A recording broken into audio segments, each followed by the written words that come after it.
साथियों, खबरों का सागर में आपका हार्दिक स्वागत है। मैं हूं आपका अपना जगदीश हसीजा। और जो किसान सभा उपलाना द्वारा ओलावृष्टि की से नष्ट फसलों की मांग को लेकर के आज मुआवजे की मांग को लेकर एकत्रित है, तभी आप लोगों को दिखा भी देते हैं और किस तरीके इनकी क्या क्या और आगामी नीति रहने वाली है, तुमसे आप लोगों का परिचय करवा रहे हैं।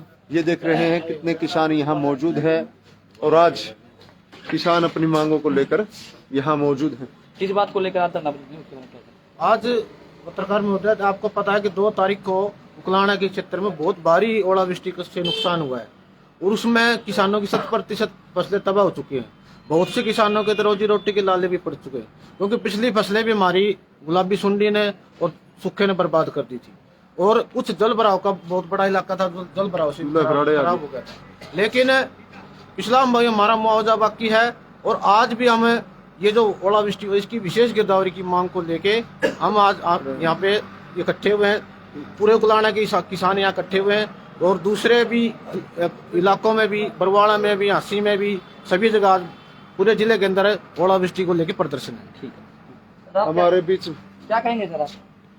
यही है जी, हमें इसीलिए संगठित हो रहा है। किस बात को लेकर? भाई, ओलावृष्टि हुई 2 तारीख को मार्च को, तो उसमें बहुत भारी नुकसान हुआ है कि मतलब किसान की फसलों का। शुभ नाम था बलवीर सिंह नंबरदार। मेयर सिंह, आप क्या कहेंगे? अभी जो 2 मार्च को पूरा जिला से हरमर और हरियाणा का भी काफी क्षेत्र प्रभावित हुआ है और पुराना तहसील में भारी ओलावृष्टि से फसलों को काफी नुकसान हुआ है। हम सरकार से मांग करते हैं कि ओलावृष्टि से बर्बाद फसलों का कम से कम 50,000 रुपए मुआवजा स्पेशल गिरदावरी करके मुआवजा दिया जाए और बाकी जो हमारा जल भराव से और बीमा का जो बकाया रहता है, खासकर बिठमड़े का जल भराव से मतलब है नहीं कुछ एरिया में तो 3 साल पैदा नहीं हुई, वो तमाम चीजें हैं। और इसके लिए 14 मार्च को संयुक्त किसान मोर्चा का जो आह्वान है वहाँ दिल्ली में कूच करेंगे। पैदल का आह्वान होगा जो पैदल जाएंगे और कोई साधनों में जाएंगे तो आदेश होगा तो साधनों में कितने जाएंगे। फसलों का कितना प्रतिशत नुकसान हुआ फसलों को लेकर? सरसों की फसल में तो कम से कम अमित जी 100% है और बाकी जो फसलें हैं 80% से कम कोई भी फसल नहीं। मुख्यमंत्री और कृषि मंत्री ने स्पेशल गिरदावरी के आदेश दिए, उसके बावजूद भी हाँ, मुख्यमंत्री और कृषि मंत्री ने गिरदावरी का आदेश दिए है, मोदी की गारंटी। ये जो आदेश देते कहते हैं नहीं, उसे उल्ट करते हैं। हमारा पीछे का मुआवजा है नहीं, हमारा पीछे का मुआवजा न्यू का न्यू पड़ा है।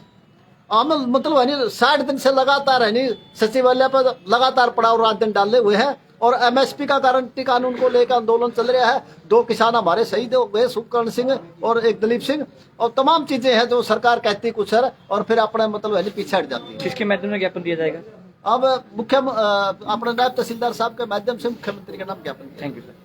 हमारे बीच में जिला परिषद के पूर्व चेयरमैन अजीत जी, आप लोग यहाँ बैठे हैं, क्या करें? सीजा जी, किसान का मतलब देश में ही नहीं संसार के लेवल पे सदा से शोषण होता है और शोषण हो रहा है, क्योंकि इसकी बेचारे की कोई नहीं सुनता, सिर्फ झूठे झांसे दिए जाते हैं इसको।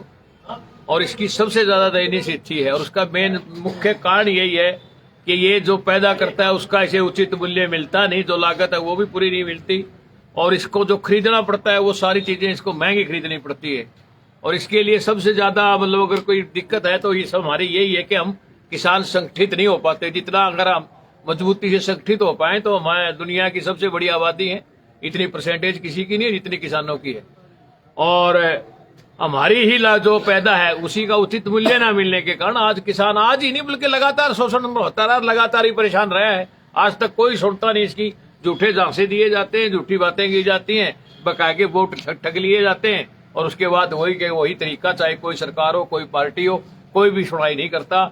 और आजकल तो आपने कल परसों देखा हुआ कि राम राज के साथ साथ राम भी नाराज हो रहा है कि जिस तरह की सारी फसलें आई हुई फसल हमारी, बड़े खुश थे हम सभी किसान कि भाई हमारी सरसम, चना, गेहूं सब भगवान की दया से बड़ी अच्छी लगी हुई थी और सोच रहे थे कि अब की बार भरपूर फसल मिलेगी तो कोई ना कोई घर का खर्चा पूरा कराएंगे, कोई छोरी ब्यावांगे या घर में कोई कमरा 2 कमरे बनाने हैं वो बनाएंगे।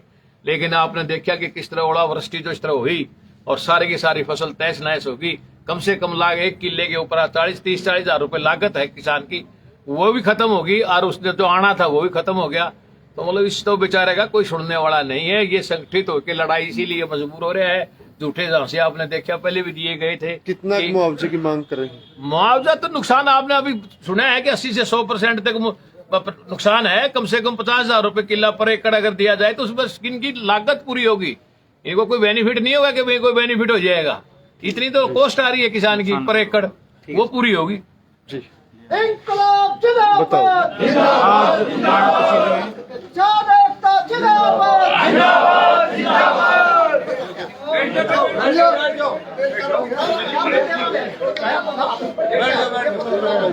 क्यों मन में रखा यार, बताओ तो जरा।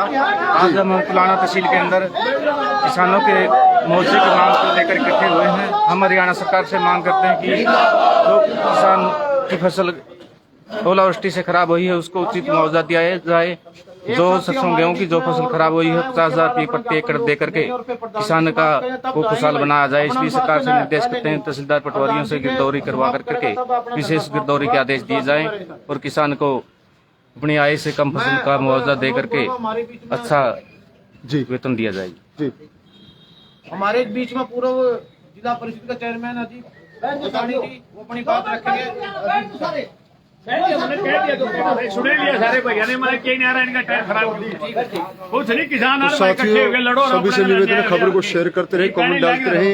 अभी जो ज्ञापन तहसीलदार के माध्यम से दिया जाएगा उस ज्ञापन के माध्यम से सरकार को इनकी मांग पहुंचेगी। तो सभी साथियों से निवेदन है खबर को शेयर करते रहे, कमेंट डालते रहे। धन्यवाद साथियों, मैं हूं आपका अपना जगदीश।